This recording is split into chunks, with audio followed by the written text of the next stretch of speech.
당시 58세의 한 여인은 밤낮 없이 한 남성을 찾아 헤맵니다. 애타게 찾아 헤매는 사람은 바로 자신의 친오빠 한씨. 친오빠를 한씨 그리고 여동생을 한 여인이라고 칭할게요. 연락도 끊어버리고 자기도 모르게 이사까지 간 친오빠에게 한 여인은 많이 화가 난 듯이 보였는데요. 추적하고 추적한 끝에 65세인 한씨 부부가 살고 있는 부산 사하구의 한 빌라 집을 알아낸 한 여인은 배를 눌러서 문 열어달라고 하면 안 열어줄 것 같다는 생각에 다른 방법을 이용해 친오빠 한씨의 집 안으로 무단으로 들어갑니다. 아주 꼴 좋게 잘 살고 있네? 이런 한 여인의 등장에 집 안에 있었던 식구들은 깜짝 놀랄 수밖에 없었는데요. 오빠, 그리고 올케 언니, 지금 나하고 뭐 하자는 거야? 이런다고 내가 못 찾을 줄 알았어? 엄마, 오빠가 나한테 어떻게 이럴 수가 있어? 나한테 말도 안 하고 이사를 해? 우리가 오죽했으면 그랬겠냐? 네가 우리한테 한 짓을 생각해. 보아하니 동생 한 여인을 피해 이사를 한 것 같은데 둘 사이에 무슨 일이 있었던 걸까요? 이 이야기는 2년 전으로 거슬러 올라갑니다. 사실 이 오빠가 외국 근무로 인해서 오랜 기간 외국 생활을 했다 보니까 자연스럽게 이 오빠를 대신해 한 여인이 30여 년간 어머니를 모셔왔던 거예요. 그런데 오빠 내외가 한국으로 귀국을 하게 되면서 본인들이 어머니를 이제 모시겠다고 한 거예요.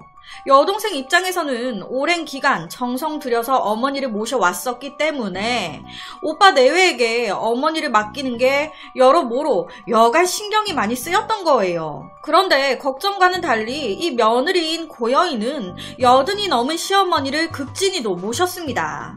그런데 한씨 내외가 어머니를 모시기 시작한 어느 날 이 며느리 고여인이 시어머니의 밥을 먹여드리고 있는데 시누이인 한 여인이 집에 말도 없이 찾아온 거예요. 엄마 밥 먹고 있어?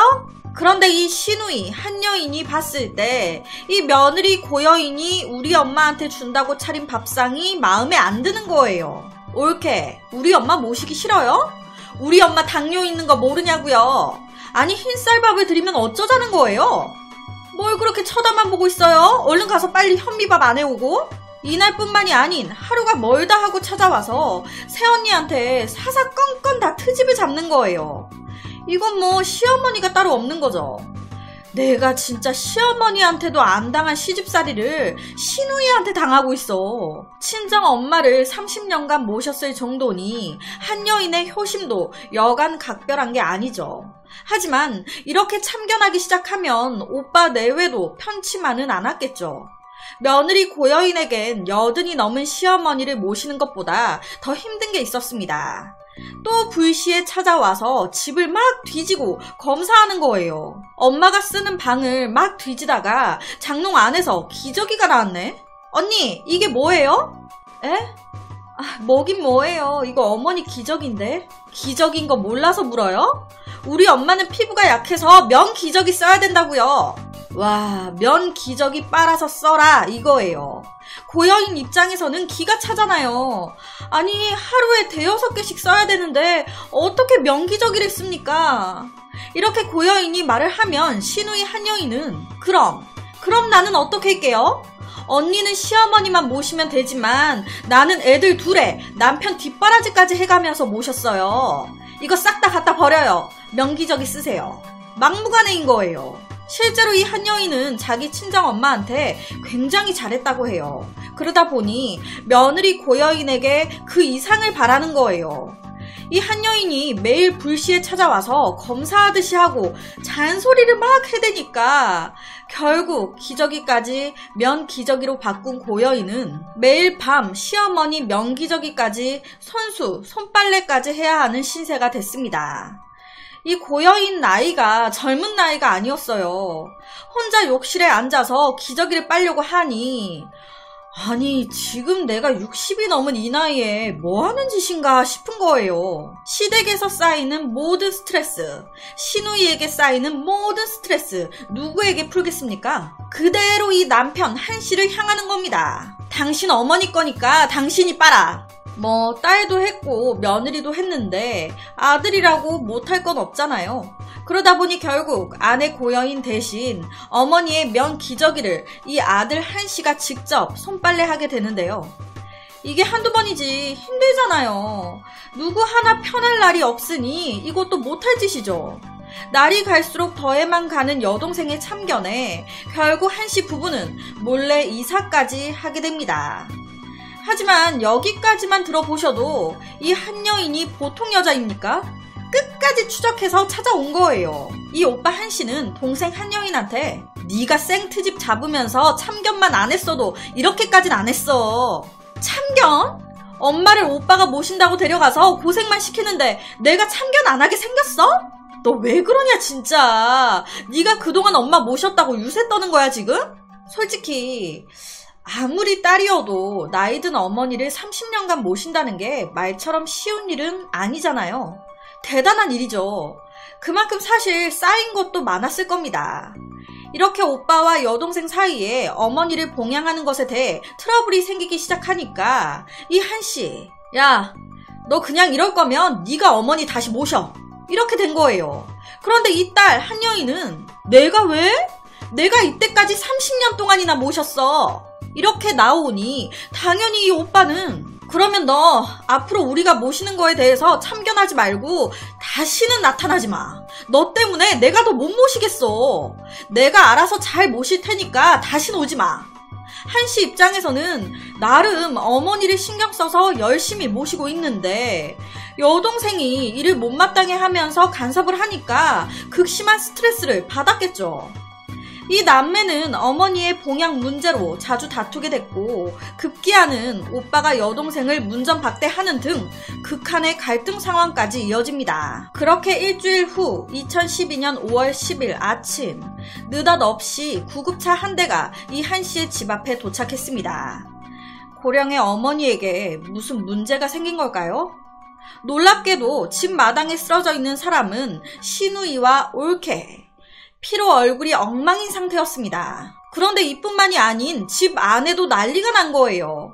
집 안에서 한씨 역시도 의식을 잃고 쓰러진 채 발견된 겁니다. 대체 이들에게 무슨 일이 있었던 걸까요? 쓰러져 있던 세 사람과 어머니까지 인근 병원으로 긴급 이송됐습니다. 하지만 의식이 있는 건 노모뿐인 상황. 출동한 경찰은 이 노모에게 어머니, 무슨 일이 있었던 건지 말해 주실 수 있으세요? 어머니가 사고의 충격 때문인 건지 아무 대답을 못 하시는 거예요. 다행히 며칠 후 고여인과 한여인은 의식을 점차 회복하기 시작했습니다. 그리고 고여인은 다 시누이 한여인 때문에 이렇게 된 거예요 라고 주장을 했는데요. 고여인의 말에 따르면 크게 한바탕 하고 이 한여인이 오빠 집에서 쫓겨난 거예요. 그런데 쫓겨난다고 그냥 있을 사람입니까? 매일 쫓겨나고 매일 문전박대 당해도 이 한여인 매일같이 오빠 한씨 집을 찾아오는 거예요. 그러다 어느 날 이 고여인이 어머니를 모시고 정기검진 받으러 가려고 나왔는데 집 앞에서 기다리고 있었던 한여인과 딱 만난 겁니다. 이것 자체만으로도 이 고여인은 기가 차는 거예요. 아가씨, 지금 여기서 뭐 하는 거예요? 뭐 하긴 뭐해요. 우리 엄마 기다렸지. 우리 엄마 데리고 어디 가는 거예요? 정기검진 받으러 가요. 그러니까 우리 엄마한테 지금 병원까지 걸어서 가라는 거냐고요.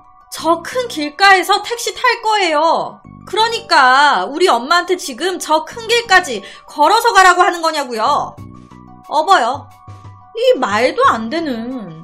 다시 한번 언급하지만 이 고여인의 나이도 60이 넘은 상태였습니다. 시어머니를 업고 가라는 게 당연히 고여인은 어이가 없죠. 이에 한여인이 하는 말은 더 황당합니다. 왜요? 난 우리 집안에서도 우리 엄마 업고 다녔어요. 해도 너무하죠. 64살의 올케한테 어머니를 업으라니. 이건 효심이라고 해도 너무 심한 게 아닌가. 그날 저녁 시누이 등살에 하루 종일 시어머니를 업고 다녀야 했던 고여인. 80이 넘은 시어머니를 모시느라 고여인까지 골병 들게 생겼습니다. 이 모든 상황을요, 이 시어머니가 모르고 계셨던 게 아니에요. 홀로 남은 자기를 부양하는 문제로 아들, 딸이 매일같이 싸우고 며느리와 딸도 또 싸우고 이렇게 되니까 얼마나 또 가시방석이셨겠습니까?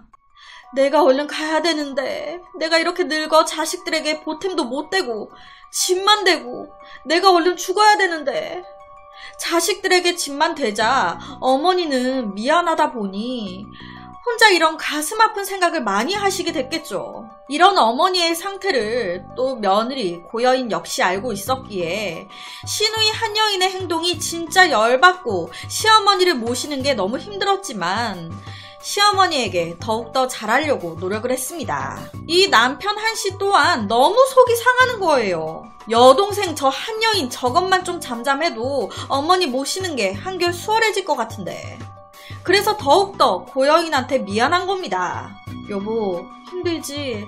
당신 늙어서 고생만 시키고 앞으로 한 여인 그것이 당신 괴롭히는 일 없게 할게. 그리고 이 이후부터 한씨는 자기 동생 한 여인을 집 안에 한 발자국도 들여놓지 못하게 합니다. 완전 문전박대. 문도 안 열어주고 연락도 안 받고 이러니 한 여인은 열쇠 수리공까지 부릅니다. 자기 오빠 집에 부른 거예요. 집 문이 잠겨서요. 이 문 좀 따주세요. 와, 그래서 오빠 한씨 집 문을 따고 들어옵니다. 독하죠? 그렇게 들어와서 과일을 먹고 있었던 고여인과 엄마를 보고 옳게 언니! 과일에 당이 얼마나 많은데 이봐 내가 없으니까 엉망이지 엉망이야. 또 시작하는 거예요. 이 모습에 이 오빠 한씨 터진 겁니다. 야 이 기집애야, 내가 우리 집에 들어오지 말랬지. 너 진짜 죽고 싶냐? 참나. 오빠가 그러면 뭐 내가 뭐 무서워할 줄 알고? 죽여봐, 죽여보라고. 이 동생 한 여인도 막 달라들고 이때 이 한씨 참아왔던 모든 게 다 터진 겁니다. 한씨가 말이 끝나기가 무섭게 방 안 장롱에서 무언가를 들고 나오는데요. 야 이 기집애야, 너 오늘 그냥 끝장을 보자.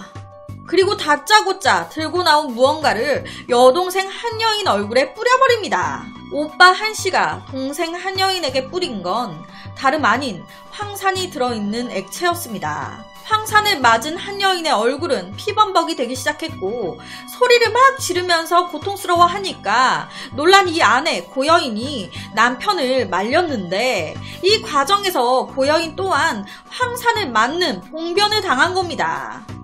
그렇게 여동생과 아내에게 황산 테러를 가한 한씨, 본인 역시 황산을 마시고 자살을 기도했습니다. 노무를 봉양하는 문제로 갈등을 겪던 남매는 결국 끔찍한 일을 겪고 만 거예요. 고여인과 한 여인은 피부가 녹아내리면서 상태가 심각했고 그 황산을 마신 한씨는 의식을 찾지 못하며 중태에 빠졌습니다. 그리고 끝내 한씨의 의식은 돌아오지 않았고 수사는 중단됐다고 하는데요. 이 같은 불효가 또 있을까요? 우리나라가 고령화 사회로 접어들면서 적절한 노후 대비나 복지 제도가 많이 부족한 상황인데요. 그러다 보니 자연히 혼자 사는 노인 문제가 생기고 또 이 노부모를 어떻게 모실 건지를 놓고 가족끼리 다투는 경우도 많이 보게 됩니다. 하지만 이 경우는 정말 도를 지나쳐도 너무 지나친 게 아닌가 라는 생각이 드는데요.